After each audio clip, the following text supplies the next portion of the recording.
for some millennials and for some boomers na andito pa po na natuturo, mention na naiirita tayo dun sa mga messages nila na puno ng emojis and memes. Because Gen Zs, actually, they use emojis and memes extensively to convey emotions, to convey their reactions, or to convey humor.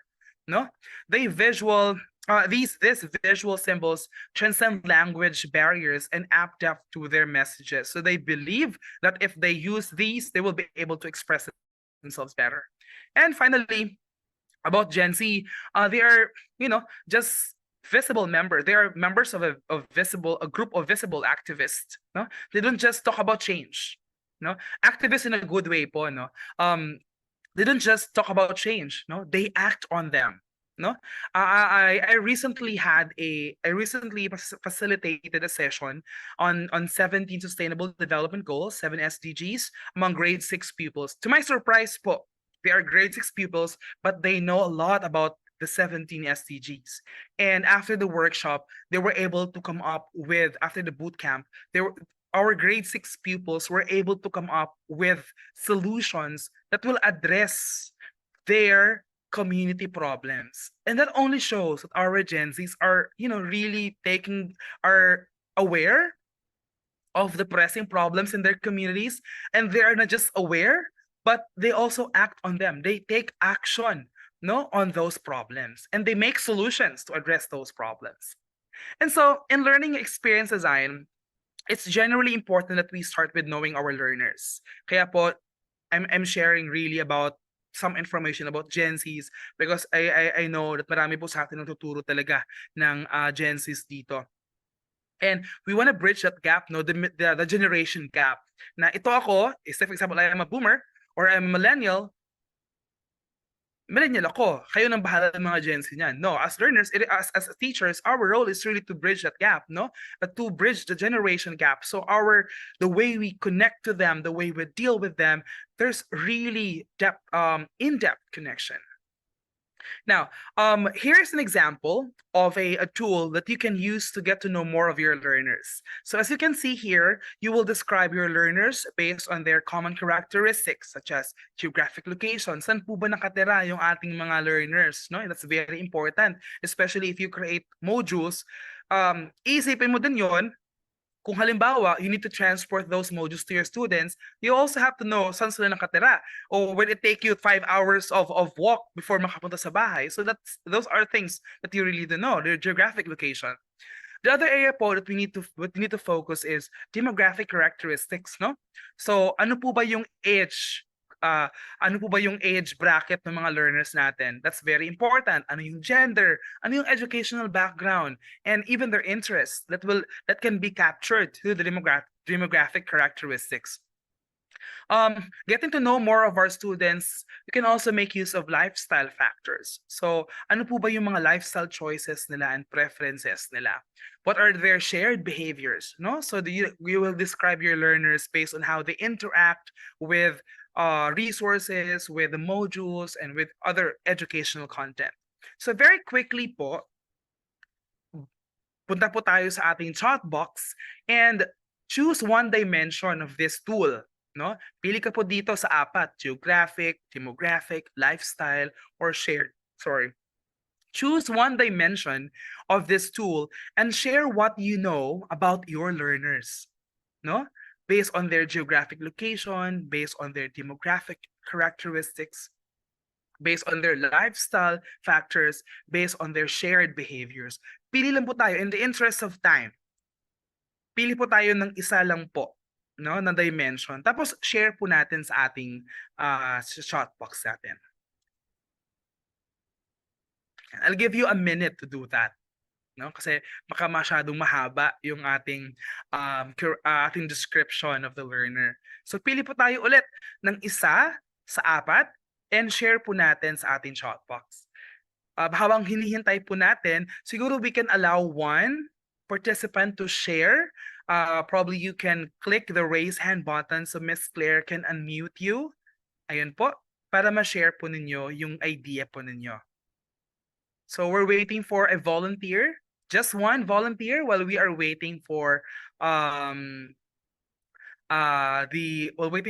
of the participants to share their insights on the chat box. Miss Claire, do we have a brave soul who raised her hand or raised his hand?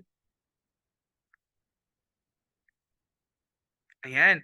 You can click po the raise uh, Zoom hand button. So we'll be able to hear you and probably share your experiences as well. Kanina, marami akong nakikita nag-raise hand. Mukhang shy pa sila, sir. But I'm seeing participants po who already answered in the chat box. Right. Mm-mm. Ayan. So, sabi po ni Mary Angelique, geographic location, because like me, from Cagayan de Oro, we have near university. Ayan. So, mayong hapon, diha, Ma'am Mary Angelique, no? Diha sa Cagayan de Oro, mayong hapon. Ayan. So just let me just read the response from Maria Jeline. Ang pinili po niyong dimension is lifestyle factors. So if you can't grasp their interests or if you fail to make your subject interested, effort will be limited. That is why you need to be enthusiastic and know their interests to make them participate in your class. That's very true. Totally agree. Totally agree po, Ma'am Maria Jeline. Thank you everyone for sharing your insights on this one. On this. So again po, you can make use of this tool to have a research-backed, talagang research-grounded profiling of your learners. If you do this, you'll be able to really anchor the learning experience to the kind of learners that you have. Now, what are other tools po that we can use to get to know more of our learner? So we can make use of a persona map. So in a nutshell, a learner persona map is a user archetype that characterizes the attributes, yung traits ng ating learners, ano po ba yung mga needs nila, ano yung aspirations nila, who do they want to become in the future, accessibility requirements, ano yung mga kailangan nila na access for them to complete their studies, and other personal characteristics. So a learner persona will help us in three ways. Three ways po. Number one, it helps us to understand who we are trying to serve. No, in our case, who we are trying to teach. Number two, it helps us to embrace learner-centered design. Kasi ang persona map is really diving into the persona of the learner. And number three, it helps us to be consistently learner-centered. Kasi again po, it's really anchored on the individual, the learner. Ano yung mga aspirations ng learners? Ano yung mga needs ng learners? So understanding these details will give us enough insights about our learners. And there are 3 P's that we need to remember to make impactful learner persona. First, personal. Keep it personal. When you make a persona map, tailor personas to reflect the unique attributes and experiences of your learner. Later, I will show you a template of the user persona. You'll be able to see there the About Me section. So use the About Me section to make it more personal. Write the name of your persona and draw a representative image. So if you do that, you're making the persona map more personal. And the other area that's very important, precision, no? Craft learner personas or make learner personas with precise details. Ano po ba yung mga skills that they have? No? In the template, you will see personal competencies. Magaling po ba sila sa creative thinking? Magaling po ba sila sa communication? So those are some of the skills that your learners possess. And finally, perspective. No? So when we do the learner persona map, you approach personas from the learner's viewpoint. So when you do it, you're not doing it as yourself. You're doing it as your learner. So understanding their career aspirations is very important. And you can also identify their potential jobs, what's waiting for them when they finish senior high school, what's waiting for them when they complete junior high school. So because others are already planning to be employed after senior high school, right? And it's also important that we know their needs. No? Ano yung mga needs ng mga learners natin? So that's for under the perspective side. So this time, let's practice how to do a learner persona map. And you will need the following materials. You will need a paper, You will need a pen or marker, and you will need, if you have po, you may use any coloring materials if you have that now right now sa room po ninyo. So again, ano po yung kailangan po natin dito? Kailangan po natin ng papel, ballpen, marker, or any coloring materials. So I will give you 30 seconds to prepare to gather all of these resources. Ayan po. May I know po from everyone in the room, can I say, can I see rather, yes, if you already have the 3 resources or 3 materials, or at least 2 of these 3. Ayan, thank you, Ma'am Chenny. Ma'am Alexa, thank you. Ma'am Ruby, ayan, salamat po. Kindly type yes if you already have at least 2 of these resources that I asked for you to prepare. Yan, so gagalaw muna tayo ngayon. Tayo muna yung magiging highlight ng activity na to. So we have 10 minutes to do yung ating activity. So I'll give you 10 minutes to complete this template. So this is our template for the learner persona map. Ayan. I think we still have time. So, ang nakalagay po dyan is 15 minutes, but if you can do it for just 5 minutes, that would be better in the interest of time. So this is a template of the learner persona map. I'm giving you 5 to 10 minutes to provide the required details. And po, mabilisang exercise lang po to. So, let's do this together, no, para mabilis. So, pili tayo ngayon. Let's fill out first name. Pwede naman po. Ayan. So, you can actually scan this QR code. If you scan that QR code, you will be able to access the PDF copy of the persona map template. Ayan. So please scan this QR code. Though pwede naman pong mag-edit sa Acrobat, no, sa PDF. I don't have yet the Word file, but probably we can share no, through Miss Claire na lang siguro, just to consolidate all of the templates that you can use. So let me go back to, if you have scanned this already, let's go back to the template muna. So let's do each part, no, because we only have 5 to 10 minutes for this one. And po, isulat po, excuse me. Let's write po muna yung name of the learner.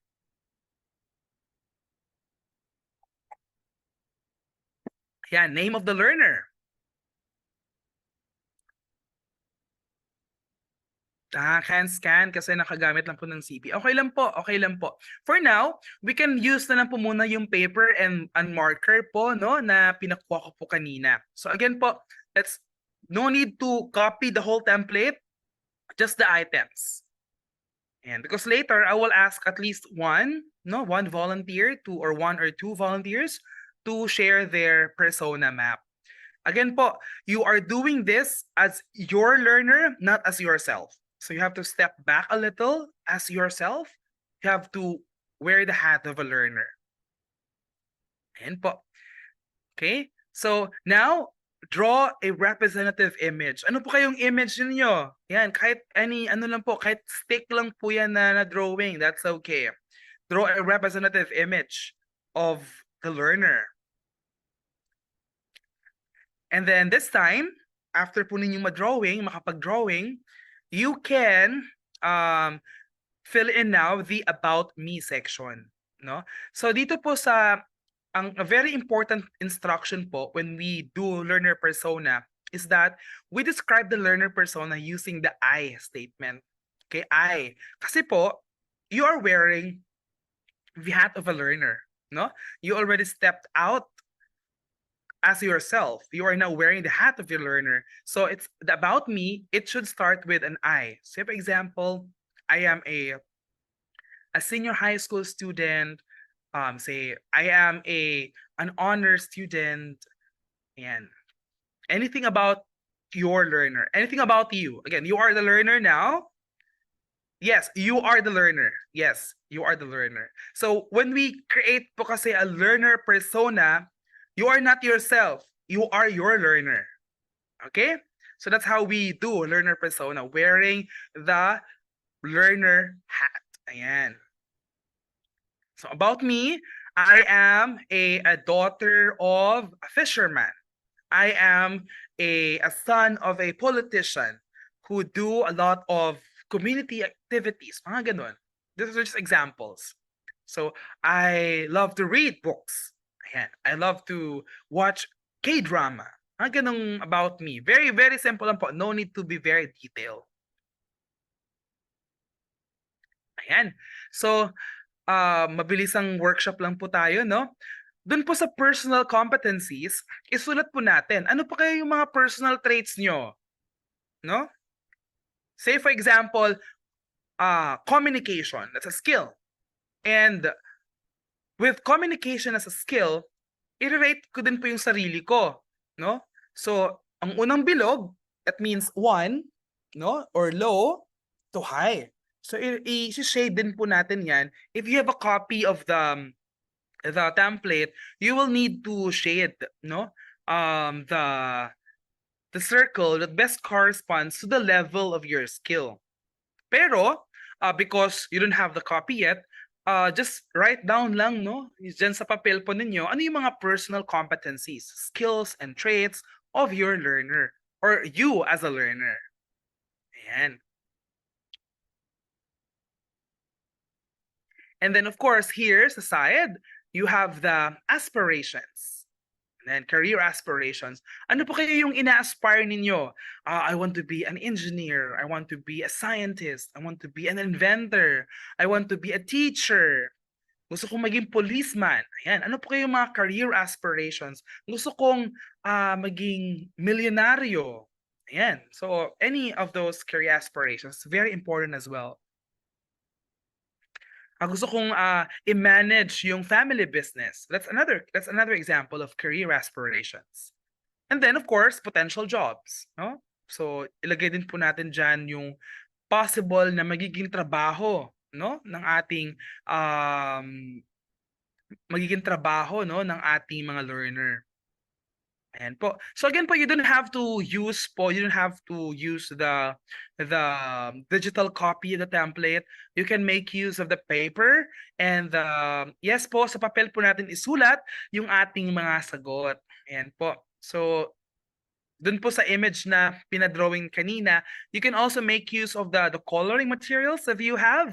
So kung wala din po, okay naman po na pen or marker or anything that you have at the moment. And po, you don't have to upload the output, but if you are brave enough to share and generous enough to share your output, feel free to click the raise hand buttons. You will be able to share your output in this mini workshop activity. And of course, finally, to complete the persona map, you're going to write your unique needs. No, these are my career aspirations. These are my potential jobs. But what I need para ma-achieve ko yung aspiration na yun, what do I need so I'll be able to get the potential job that I want? So, yan po ang isusulat natin sa ating unique needs. No worries po. Kasi po dito sa bukid, wala talagang signal. No worries po. Ayan. But if you have a paper and a ball pen, ma'am or sir, you can write your answer po using the paper and pen. Maraming salamat. Okay.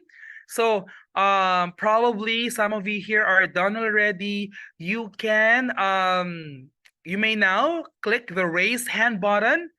No, pwede po nating i-click yung raise hand button para po allow kayo na mag-open ng inyong video and you will be able to unmute yourself so you'll be able to share your persona map. Ayan.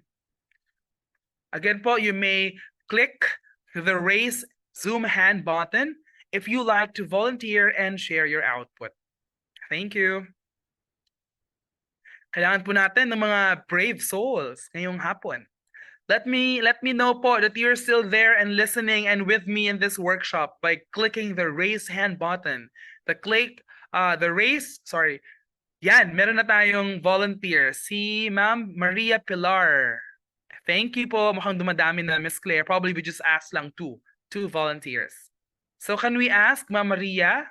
Ayan. Ma'am Maria, please feel free to unmute and show your output po. You may turn on your video.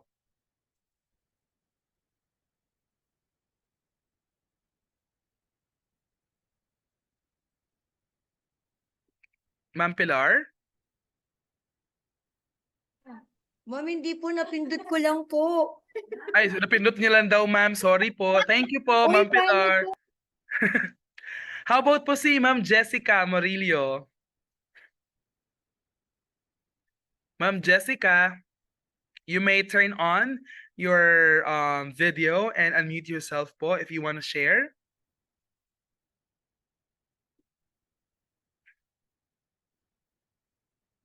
Ayan. Let me just quickly check kung sino pa po yung gustong mag-share. I think si Ma'am Rochelle would like to share as well. Ma'am Rochelle, are you ready?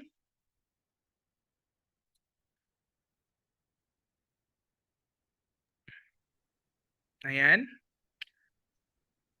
Or Ma'am Jessica. How about si Ma'am Jaline? Ayan, Ma'am Jaline. She's raising her hand din po right now. Ayan, Ma'am Jaline, are you ready to share your output po?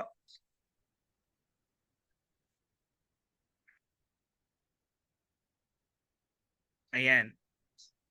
Sana naririnig tayo, no? Ayan, si Ma'am Jaline po. Alright. Ayan. Ma'am Jaline, please unmute yourself so we can hear you. Ay. Hello po, good afternoon. Good afternoon po. Wait lang po. Do I need to share my screen po? No need na po. No need. But you can turn on your video po so we can see your output.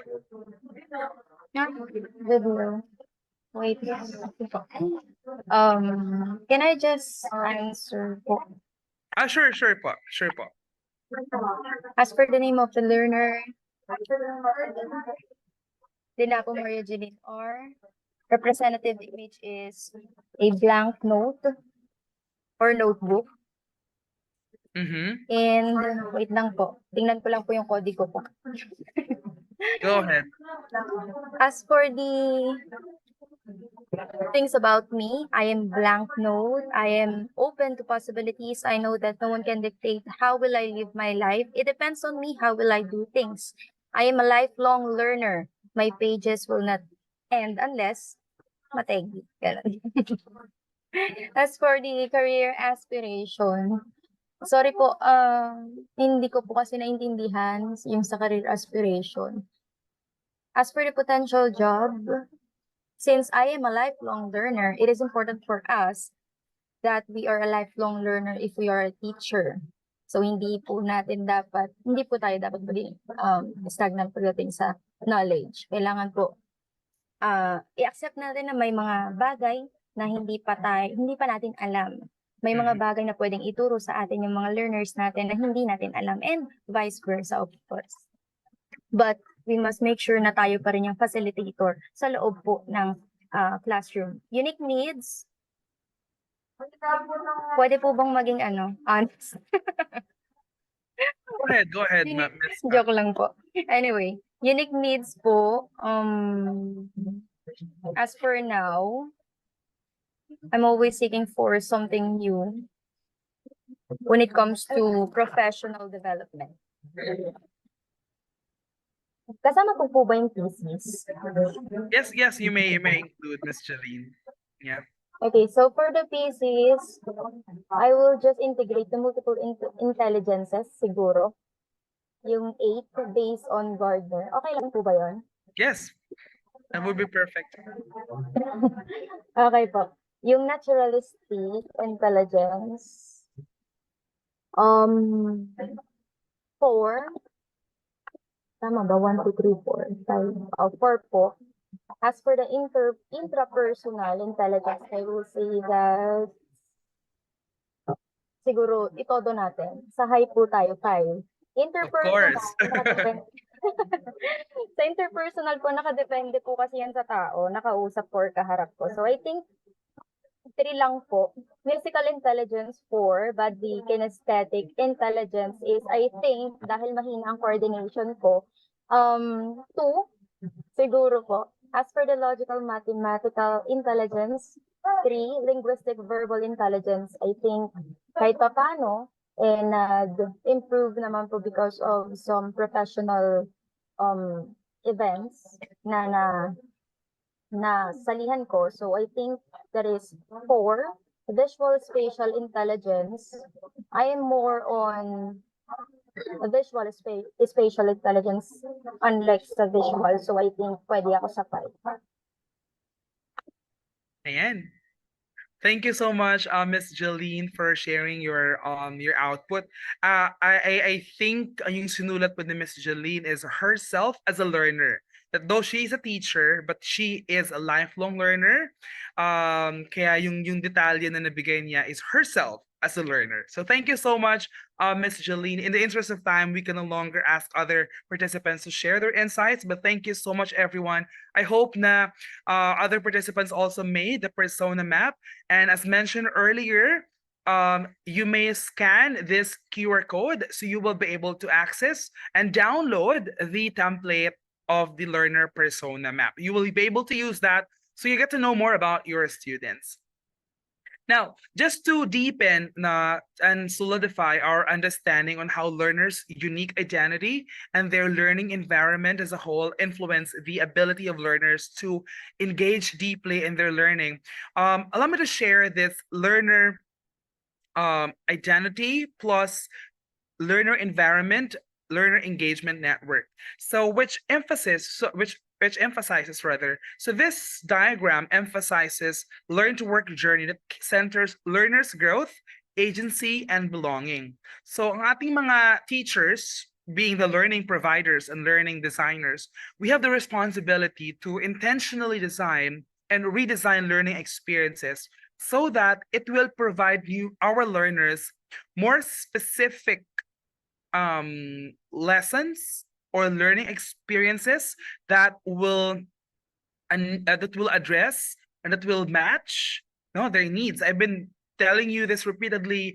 Again, it has to align with the needs of our learners. And this one will show us some of the things that will deepen our understanding about the needs of our learners and what we can do based on their characteristics. So they want to be the driver of their own learning. So may sense of agency din po yan. Yung they want to be part of a group. They want to feel supported. So that's belongingness. And the ability to learn new things, that's a sense of growth. So those are some things that we can also focus on so they will be truly engaged in our lesson. And what doesn't work for a new generation of learners? So learning environment, as you can see in this diagram, using perfect grades as rewards will no longer work for the new generation of learners. Hindi na po ang tawag dito, gagana yung bibigyan kita ng perfect grade or 100 na grade pag ginawa mo to. That doesn't work now for the new generation of learners. Or it can be the other one, punishment. I'll give you a failed grade as a punishment. So that also doesn't work for a new generation of learners. So what works for a new generation of learners? The whole learning environment, the school and the community, along with learner-centered programs, lessons, and activities that support the key needs, yung sense of belonging, the sense of agency, and the sense of growth that will support these 3 dimensions to foster learner engagement. Now, that's only step 1 of the SACTO framework. I'll do my best to finish the discussion before 3 p.m. So the step 2 for SACTO is A, or articulate the goals. Articulate goals. So after knowing your learners, the next step is to begin setting goals, no, and articulate them. So a useful framework to use for goal setting is the Kirkpatrick model, no, which evaluates a training program in 4 key areas. Now, some of you, or maybe most of you, may have already encountered, no, and used the Kirkpatrick model. No, well, this model is often used for training evaluation. It can also be used in the classroom. So let's take a look at the 4 levels of the New World Kirkpatrick model. So as you can see here in level 1, it will answer the question, did the learners enjoy the learning experience? No? So say for example, na-implement mo yung you want a goal, a certain goal for your lesson or for your activity, learner-centered design activity. So you can answer the question, did the learners enjoy the learning experience? I asked you earlier that, di ba kanina, yung halimbawa, namimigay kayo ng modules, nag-enjoy ba sila? Meaningful ba sa kanila yon? So that's for the level 1 of the Kirkpatrick model. Level 2 is about gauging or knowing about the question, did learning transfer occur? No, may natutunan po ba doon sa binigay natin ng mga activity? Nag-increase po ba yung confidence level? Nag-increase po ba yung commitment ng mga learners natin in learning the lesson? May change po ba sa attitude? No, may change po ba sa skills? May change po ba sa knowledge? No, so these are the areas that we can look into when we are using, no, or implementing a learner-centered or learner experience design. The 3rd level is answering the question, did the learning experience change behavior? May nagbago po ba doon? And ang isa sa component, no, na bago po sa New World Kirkpatrick model is the term required drivers. So, ito po yung mga reinforcements, no? Ito po yung mga encouragements and rewards that you do to see, no, kung may see kung may na-improve, no, or may na-change, or if you want to target behavior, ano yung mga required drivers for you to be able to see changes in the behavior of learners. And for level 4, that's the results. No, it will answer the question, did the learning experience influence performance? So of course, as teachers, we have our learning indicators, you have the a certain outcome statement that will help you determine whether there's mastery of the lesson. Now that you have determined, no, what you want to achieve, it's time to create bite-sized learning experiences which can be described as modules or lessons. And there are some important, no, it is important that kailangan when we talk about learning objectives, it should be outcome oriented. Meaning, what will the learner use to demonstrate their acquisition of concepts, their acquisition of new knowledge or skills? So a useful sentence starter used to ensure that the learning objective is outcome-oriented is the following. Learners will be able to. So you will use learners will be able to instead of learners will learn. No? So if you can see the difference ng learners will be able to and learners will learn is basically more on the acquisition of new knowledge. But if you use learners will be able to, you're asking students to demonstrate the knowledge that they will be acquiring from the lesson. So you're now making use of doing goals or doing learning objectives rather than knowledge level objectives. Next important thing to consider, it should be meaningful or relevant. So your learner should be able to clearly see the connection, no, between a learning objective and their day-to-day life. And most importantly, achievable po. So with a clear understanding of your learners' gaps, it's important that your learning design and the learning objectives of your design can be achieved within an allotted time frame. We're most familiar with SMART, right? And one of the is one of the components there is it should be achievable, time bounded. So learning goals that are too ambitious, no, masyadong marami or too ambitious can leave our learners frustrated. Nafo-frustrate po sila dahil ikaw sa teacher, hinahabol mo din yung mga objectives na yon. So ang nagsasuffer, it's our students. They get frustrated of the things that they do because sometimes we get to be very excited about drafting or making our learning objectives that it's already too ambitious for us to achieve. And ito po yung third step ng ating Sakto framework. Keep experiences authentic. No? Keep experiences authentic. Design for real challenges, not knowledge recall. No? We all know that authentic learning includes a wide variety of educational and instructional techniques focus on connecting what and how learners are taught in the classroom to real-world issues and applications. And ito po yung nangyayari if we are in an authentic learning classroom. So in an authentic learning, educators connect learning to the real world. They acknowledge learning that happens outside in the classroom. It can also happen outside the classroom. And they develop collaboration skills and they plan interdisciplinary learning experiences with learners and other colleagues. So they also get to invite other people because the teacher in the classroom is not the only source of knowledge, not the only source of skills, but you can also bring other people in the classroom so they will also share their expertise and learners will learn from them. And in an authentic learning classroom, learners also, because teachers provide real-world problems, so they tackle real-world problems.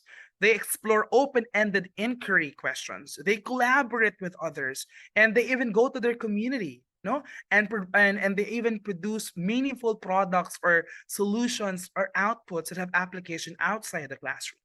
So that's just a vision or a picture of what happens in an authentic learning classroom.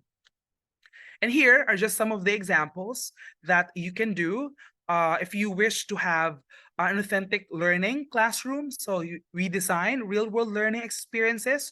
But ang isa sa mga strategies po that I can share with you is Genius Hour. So Genius Hour po is students are the expert.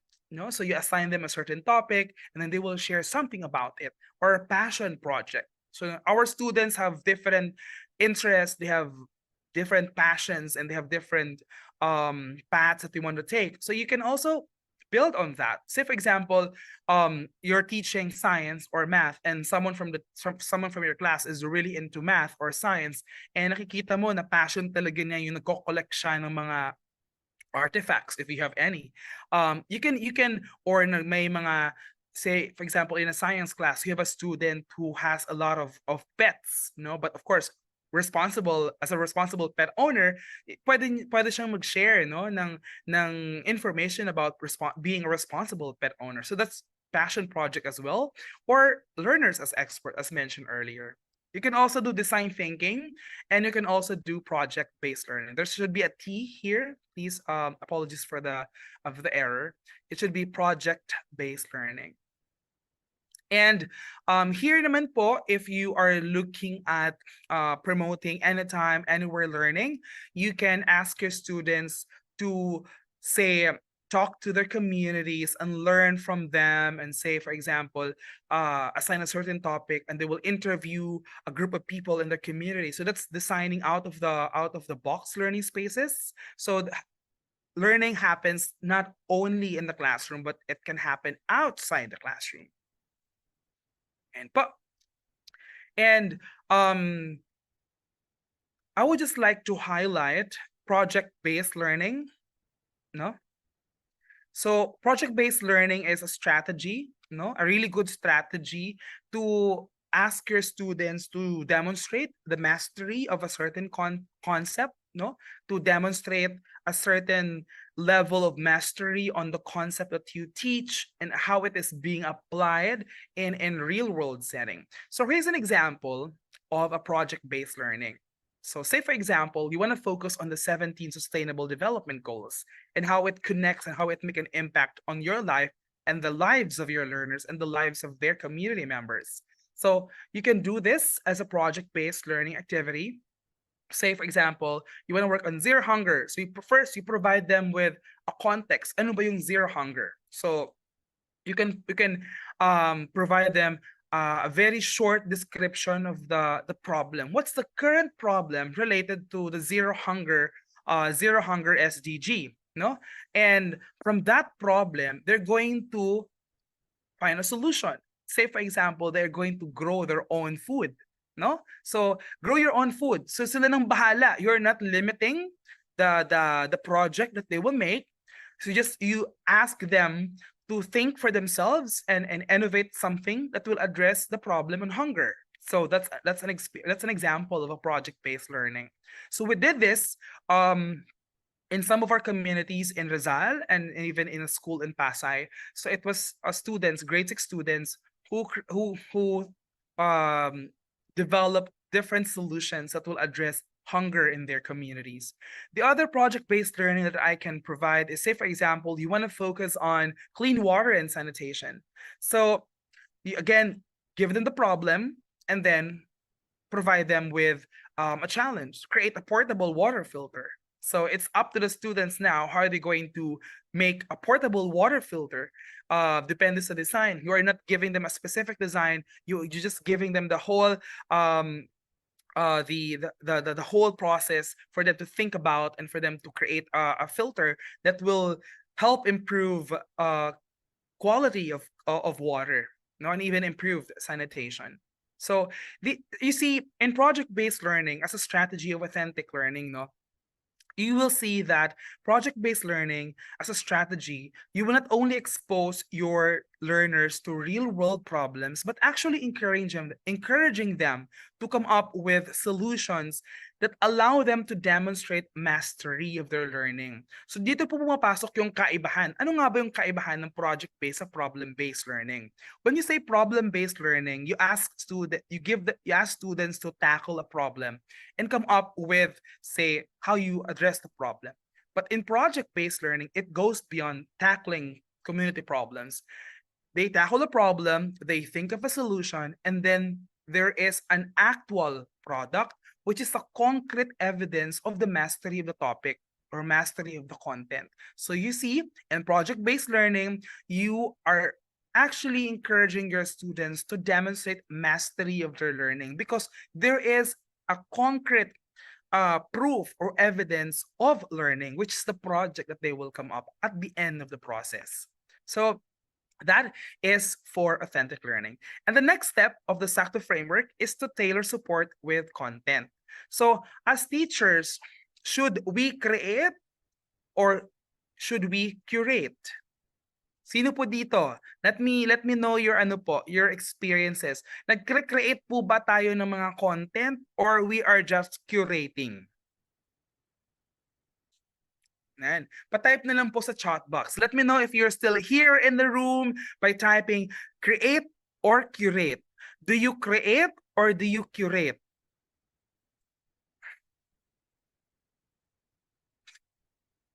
Both po, ayan. So, may nagsabi pong both, meaning they are creating content and some are just curating content. Both, ayan.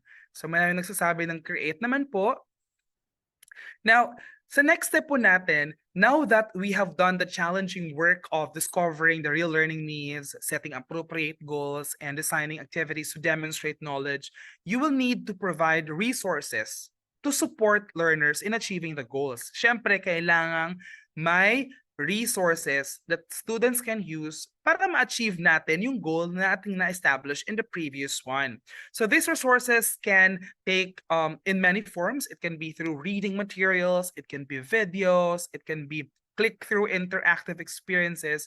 And so that's why the reason why I ask you, do you create or should we create these resources or should we curate them from existing sources? Now, many teachers, they take pride in, in the development of their own learning materials. But, let's be honest about it. Hours of work can be saved with targeted research for materials that are from other experts. No? Meaning, you create. No, you create. Hindi na po kailangang mag-create ng mga bago if there are already existing materials that you can use and angkop naman po, kung appropriate naman po sa lesson. So, say for example, if you visit the Smithsonian Science Education Center website, you will see a lot of resources that you can use. So you don't have to create your new ones, no? You don't have to create new ones, and you save time for other things, no? But just a reminder, I highly recommend po that we need to discover yung quality and relevant materials should be the first step. No? So if should we decide to just curate resources, let's consider quality, no, and relevance of the materials. And I'm very sure CNE, they have the resources that you will need, no, for you to implement a learning experience design or a learner-centered design in your respective classroom. So feel free to message anyone from our CNE team if you need any materials that can foster learner-centeredness in your classroom. They have the resources, so you don't have to create new ones. So whether you are curating or creating these resources for your learners, there are a few guidelines that we recommend to ensure that the content is effective and it will really help our learners achieve their goals. So of course, you can use various media, no? Pwede text, pwede visual, pwede audio, and you can also incorporate a variety of perspective or sources, no? You can invite a fisherman, no? You can invite if your school has ano pa yung tawag dyan, mga janitors, you can invite them as experts. You can invite a gardener as expert. Excuse me. And of course, it's important that we hook our learners. Ano nga ba yung mga bago na mga resources that we can use na medyo familiar sa mga kids natin? Of course, we have TikTok, you have K-drama, and gusto nila yan. And of course, if your students are into games like Mobile Legends, you can also bench on that, di ba? Pwedeng mag-benchmark doon. So there are so many ways, no, that you can hook your learners. And finally po, for this one, keep it brief, no? Sino po dito ang makakapagsabi ng average attention span ng tao ngayon? Yan, type po lang sa chat box. Ano po yung average span ng attention ngayon ng tao?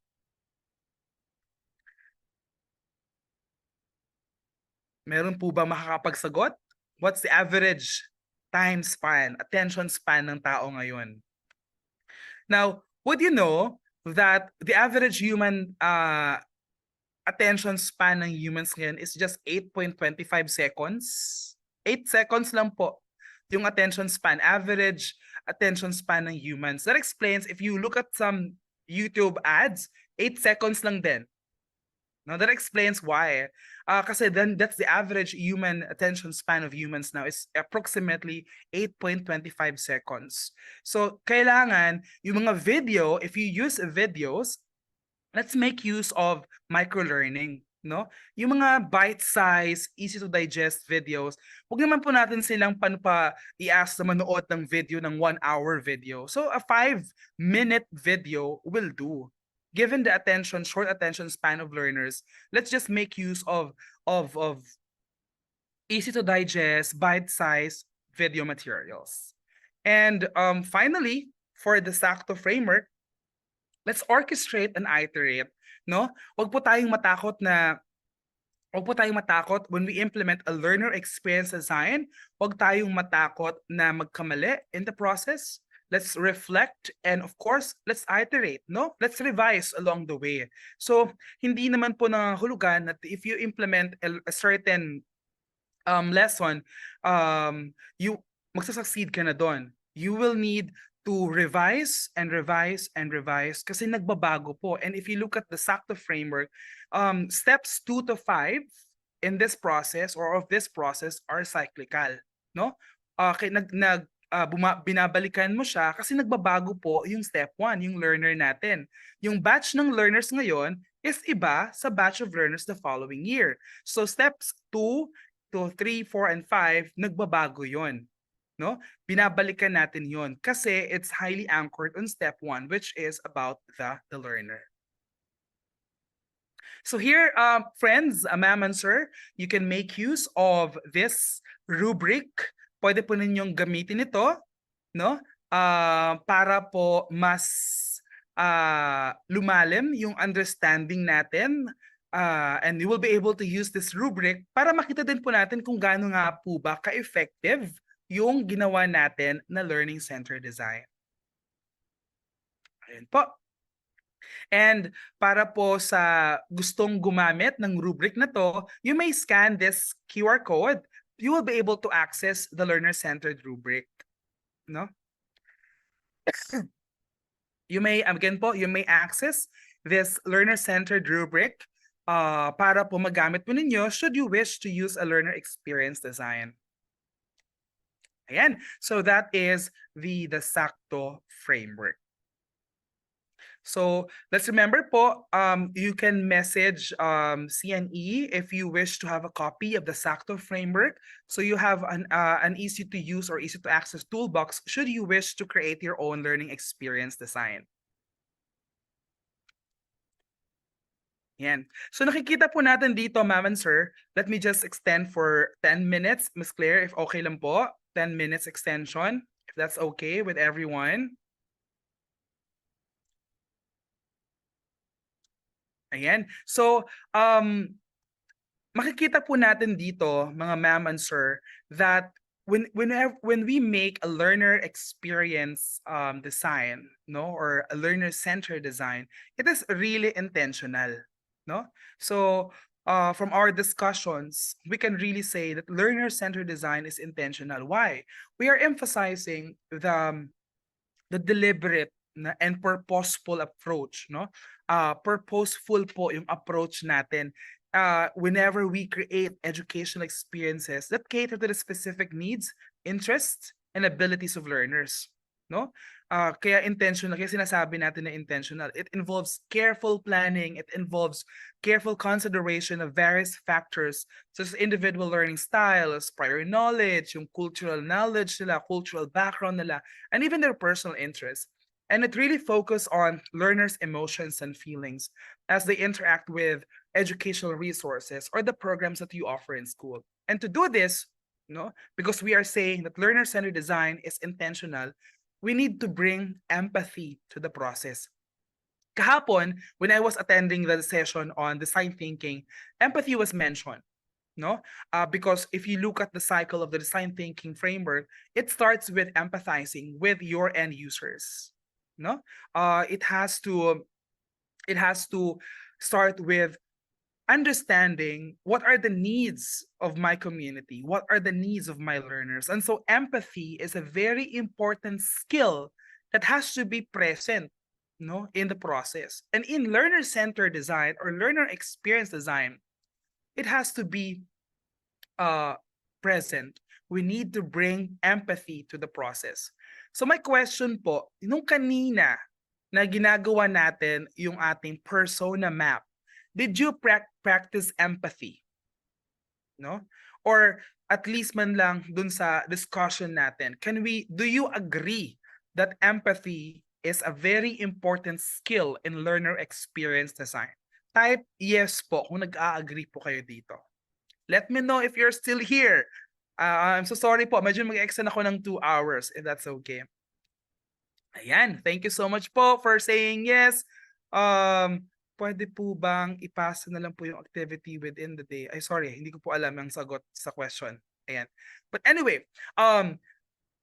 yan. So you must be familiar with empathy. And as you said, you have practiced, with all of the yeses here. You have practiced empathy earlier when you completed the learner persona. So very, very quickly lang po, mga ma'am and sir. Let's try to check your understanding about empathy using the happy and sad icons. Nakikita niyo po ba yung sad and happy icons dyan? Ayan. Thank you, Ma'am Fe, for sharing your information about some information about attention span per different age brackets. Ayan po. Thank you so much po. Ayan po. So, let's use the happy or sad icon, no? So I'm going to show some statements, and you're going to tell me if whether it's or true or false, or right or wrong, by using the happy and sad icon. First statement. Showing empathy means always agreeing with or accepting others' opinions and feelings. Is it happy statement or sad statement? Keep your answers coming. Ayan. So for this one, sad po. No? So showing empathy doesn't always mean agreeing nor accepting with others' feelings. Next statement. Empathy is limited to feeling positive emotions and cannot extend to negative feelings. Ayan. Do we agree for this one? Or we disagree? If you agree, type smiley, happy face. If you disagree, type a sad face. Ano po ang sagot for this one? And it's false po, no? So sad face po dapat for that statement. And third statement, empathy is the ability to understand and share the feelings of others. Do you agree or disagree? Is it a yay or a nay? And that's a yay, no? That's true. That it's really about empathy is about understanding and sharing the feelings of others. And finally, empathy is a fixed trait and cannot be developed or improved. Kung hindi ka marunong mag-empathize with others, hindi mo na kayang baguhin ang sarili mo. Hindi mo na kayang i-improve ang sarili mo. What do you think? Ayan, of course, ang sagot po dito, sad po yan. Kasi po, empathy is a skill. And because it is a skill, you can practice it. No? Empathy is sensing, by definition, it's sensing others' feelings and perspectives and taking an active interest in their concerns. And it's a skill that we can practice. Pwede po nating i-improve yung sarili natin. Kung sa tingin natin medyo hindi pa tayo empathetic, it's something that we can work on. And psychologists have identified 3 types of empathy, no? Cognitive, emotional, and compassionate. Kayo po, saan po kayo dito? Are you more of are you in the cognitive empathy group? Are you in the emotional empathy group? Or are you in the compassionate empathy group? Diba? Malay po ba natin, may layers pa pala, no? May ibang parts pa pala ang pagiging empathetic. So when we say cognitive empathy, it is the understanding of someone's thoughts and emotions. You're being rational. You're just there. Nagigets kita. That's what you're feeling. I get you. Pero no emotional involvement. I just got your point. I got your point. That's what you feel. Then that's it. I'm just being rational. But if you say emotional empathy, it is known as it is already catching someone else's feelings so that you can literally feel for them. So you understand what they are feeling, but you are also feeling for them. Ang iba naiiyak na dahil nga ang na-practice nila is emotional empathy. And the last one po is compassionate empathy, which hopefully all teachers have this skill. No, it's because compassionate empathy is about understanding someone's feelings and not just understanding their feelings. You're feeling for others. And most importantly po, you are taking appropriate action to help. No? So you're already taking action. I got your point. I understand what you are feeling right now. I'm feeling for what you are feeling right now. I want to help. I want to take action on that. So that's compassionate empathy. And that's what teachers are actually doing. A lot of teachers, unrecognized, unsung heroes, na maraming natutulungan without other people know that they are already doing that. Marami pong compassionate teachers po talaga sa Philippines.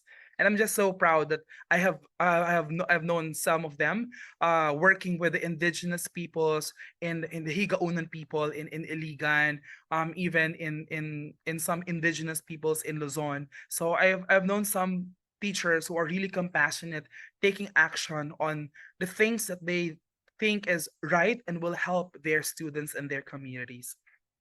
So basically, empathy is not always be easy. Hindi po siya It may not always be easy to practice or even possible to practice, but to empathize with others is something that you can work on through good people skills and some imagination. We can work towards a more empathetic feeling. No, and we can practice how to be more empathetic with the feelings of your learners. And another tool that I can share with you para ma-practice po natin yung empathy is the learner journey map. So you can make use of this. No, we don't have to do this in the interest of time, but you may download this learner journey map. Kung halimbawa po, gusto niyo talagang i-trace ano yung journey na gagawin ni student, no? From first semester to the last semester of the school year, you can make use of the learner journey map. So you can scan this QR code, so you will be able to access the learner journey map. So you can download that journey map para po magamit po ninyo. Ayan. So again po, you may scan this QR code, you may access the learner journey map and download it. You may also click the link that was shared in the chat box by Miss Claire. So you'll be able to use it. It's free for access. You can make use of that. So you'll be able to learn more and help your students you journey together. You just don't allow your learners to journey by themselves, but you are journeying together. So there. It's almost 2 hours of my session. Allow me to actually more than 2 hours na. Sorry po for extending, but allow me to end my session with this word. It's called care, which includes action points toward achieving a learner-centered education. C stands for collaborate and share. Let's engage with peers, with teachers in the room, with CNE experts, and to exchange effective methods and strategies on how we can make learner-centered experiences for students. A stands for adapt and innovative, and innovate. So let's continuously refine teaching approaches. Let's try to change our mindset and transform our experiences for learners a more learner-centered one. And of course, wag din po tayong open din po tayo sa mga feedback, no, and comments from our peers. R stands for reflect and learn on learner experience. So as mentioned earlier, kailangan when we orchestrate a certain design, we also revise them based on feedback and comments of our learners. And the last one is E. Let's empower our learners. Let's encourage active involvement in shaping their educational journey. Journey with them. Let's journey with them. And sometimes it can be very tiring and exhausting, and sometimes we become so anxious about a lot of things that we do in school. But it's fulfilling at the same time. It's rewarding. It's rewarding that we journey with our students. So promoting the culture of care, collaborate, adapt, reflect, and empower will create a powerful synergy that will nurture growth of our learners, not only our learners, but ourselves, will spark change, and will enrich lives and communities in our country. So when we do care, a culture of care, and foster a culture of care, isang matatag po na edukasyon para sa lahat ang kaya nating abutin. So please scan. You may scan po this QR code. One more request for our post-workshop knowledge check. Just a 5 items. Just going to click lang po the button.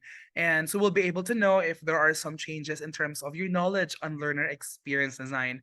And one more request, please visit and follow our official Facebook page, Center for Integrated STEM Education, to learn more about our STEM education initiatives. Muli, maraming salamat po. Daghang salamat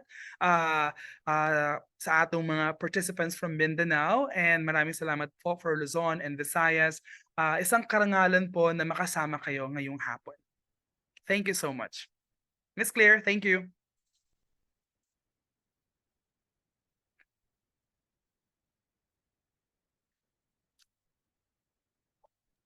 So once again, Sir Melvin, thank you so much for that wonderful, fruitful, gamified, and engaging session po for this afternoon. So dear participants, let me just reshare my screen so that we can properly proceed with our Q&A session for this afternoon. So Dear participants, we are now opening the virtual floor for any questions that you may have for our speaker for this afternoon. Please feel free to chat here on our chat box, and or please feel free to chat in our Q&A box if you have questions or clarifications po for our speakers. For our speaker, this is the best time po to raise those questions, or if you have something to say about our speaker or the topic that he discussed for this afternoon. Ayan po. Sige po. Let's just wait for at least 5 seconds for our participants to park their questions. But I'm seeing lots of message here on our chat. Thank you so much daw po, Sir Melvin, for the wonderful um, discussion and sharing this afternoon. Ayan po. And right. So, do you have any questions for our speaker, dear participants? While waiting for those participants to share their questions, my key takeaway for this afternoon is that yung sinabi kanina na teaching approaches needs to match the needs of the learners. I agree with that, sir, because you as a teacher or tayo bilang teacher, we have to know, or we know best ano yung mga approaches that we can implement or we can use inside our classroom, because we know more about our students on how to approach them, lalong-lalo na ngayon, 'di ba? Ibang generation na. So kanina we tackled or nakita natin yung iba't ibang klase ng generation, but most especially mga students ngayon are in the Gen Z. Ayan, yung iba diyan talagang mahilig sa mga gadgets, yung iba naman, some of them are very shy, tahimik lang din, 'di ba? Some are very outspoken. So, dear teachers, I know that you know best what's or you know and I hope na sa topic natin for this afternoon, you're able to determine what are the best teaching designs or methods that you can use inside your classroom. All right, so meron na po tayo dito sa ating chat box. Let me just check. Sir, there's a question here from Mom Maria Jalin. For students with special needs like ADHD, how we will keep them interested? Yeah, I think that's a very important question. It's a really good question, especially that students who are in the spectrum are actually now integrated in normal classes. We are no longer promoting segregation of students, but integration of students who are in the spectrum and those who are not in the spectrum. I think one important step to really know and to keep them interested in the lesson is, again, let's try to assess first the level of their level. Kung parang ano yung saan sila pwedeng magsa-start. Say for example, their cognitive load.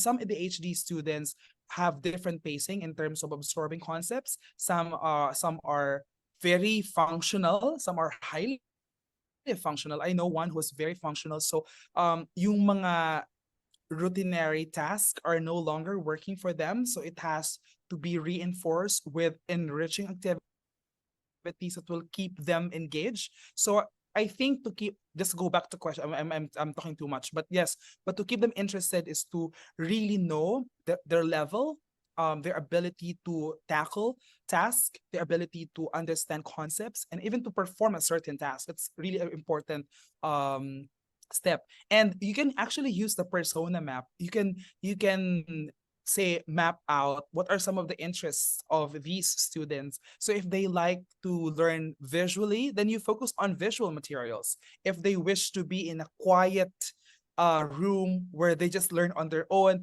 then you can probably provide a classroom, a space in your classroom that you just leave them there and do tasks on their own. I mean, you have to respect also different kinds or modalities of how they can learn best or better. So again, you can start with the persona map, Miss Jeline, no?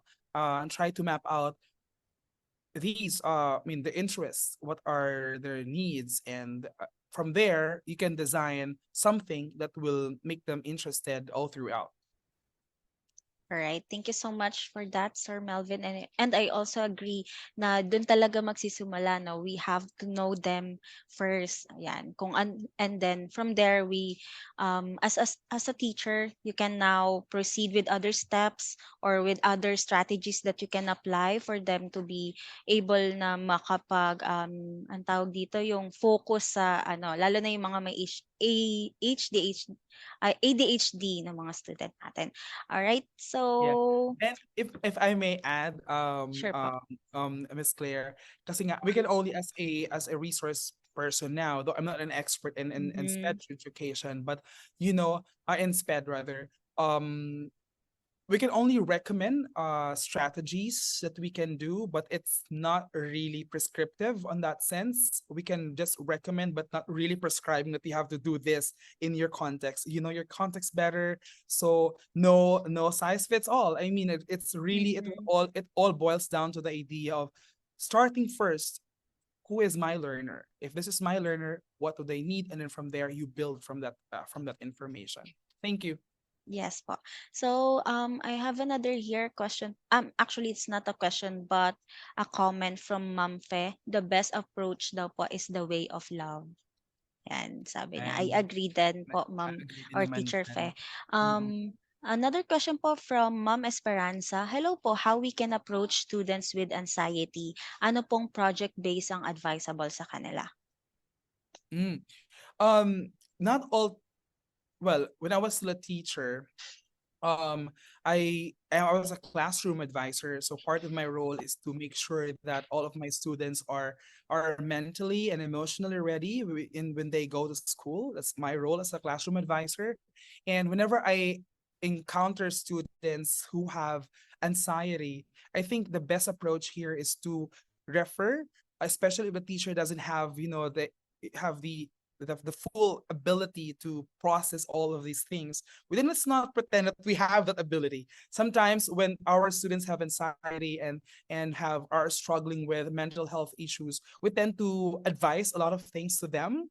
So we are actually not helping them because we're giving all our ideas and insights, we're advising them but actually not helping them. So sometimes an ear that listens really, na wala kang sinasabi, you're just there and present, fully present, nakikinig ka sa student mo, that's one step.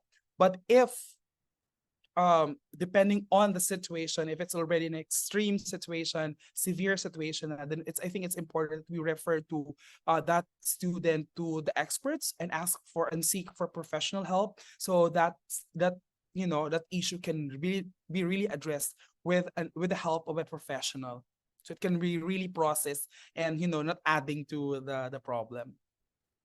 All right. Yeah. Thank you so much, sir. And I also agree to that. Last question po from an anonymous attendee. How can I motivate properly students who have very low self-esteem? Tell me your name first before answering your question. But yes, thank you for saying that. How can I motivate properly students who have very low self-esteem? Well, sometimes self-esteem is really about, it's about confidence, and when you just, I think, I'm not I'm not saying that it's really the right thing to do, but it worked for me in the past. But I think ang one of the best strategies that you can do is to just make your classroom a safe space for learning. When students feel that it's safe to make mistakes, it's a safe learning to just discover new things. It's okay that I commit failures in the classroom. That's the time that they realize na, medyo yung confidence ko mababa, pero it's okay lang pala magkamali. As long as you know how to build on those failures and make them realize that this is the reason why I failed. I know the reason why I failed, and so I know what to do. So the next time I do it, I will no longer fail. And by doing that process, you will be able to improve their confidence level. At least it worked for me as a teacher. Thank you so much for that, Sir Melvin. So, May question po si Ma'am Fe. What if it is the teacher who is problematic with her personality affecting the students negatively? What best action to take? Okay, I see a lot of smiling reactions here. Paano ba natin to sasagutin, Miss Claire? Yes. Well, I've worked with some teachers, it not problematic, but probably difficult people. I mean, difficult to work with. There are difficult people to work with. As a colleague, I think it's really it's challenging to work with difficult people, especially if you really want to if you want to be collaborative, and you want to foster that sense of collaboration in the workplace. Na sometimes it's challenging to work with someone who oppose with a lot with oppose with all of your ideas. Talagang wala ka na lang ginawang tama, because it's so difficult working with that person. But at the end of the day, when you are dealing with difficult people, it's not how you sorry.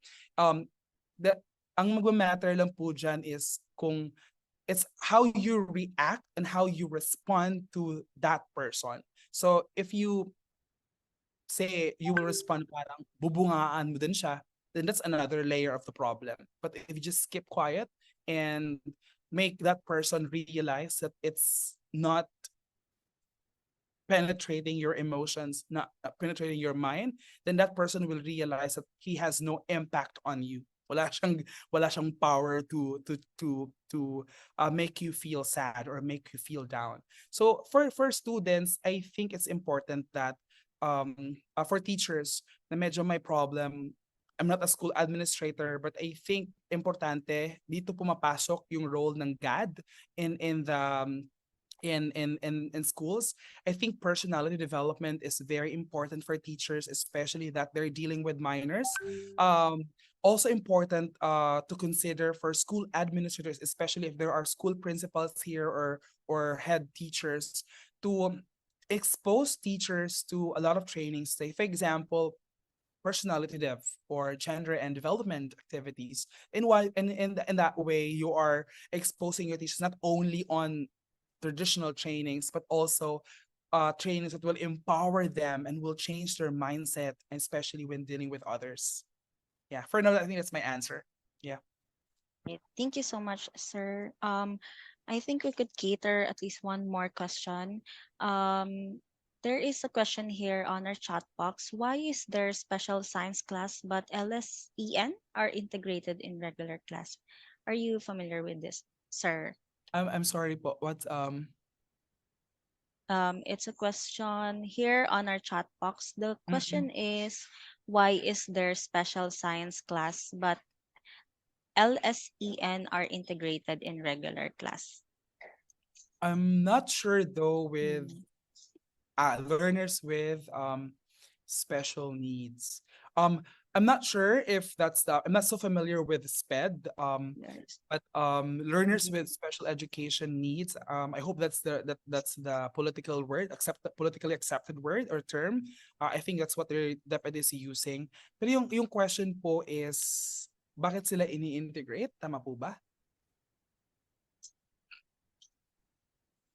Why is there a special science class but LSE are integrated in regular class? Okay. Yeah, I yes, think the sir. special science class is more on like there are special science classes because there are schools implementing as advanced curriculum. I think it's the curriculum that mandates to have special science classes. But for LCN, I think it's a response to a law that promotes inclusivity in schools. So the integration of LSEN in regular classes promotes inclusivity in such a way that learners within the spectrum will feel that they belong in the community, and we can only do that if they are part in the normal classes. Again, we don't want to promote segregation. If they will see that they are in a class with students who share the same spectrum, they will probably feel that nasa segregate kami. We're not like the other section who are regular students, and that somehow gives them an idea that they do not belong in the community. They have a certain group and we do not belong to the community of regular students. So integrating them to regular classes would address inclusion and would give them the sense of belongingness in the community.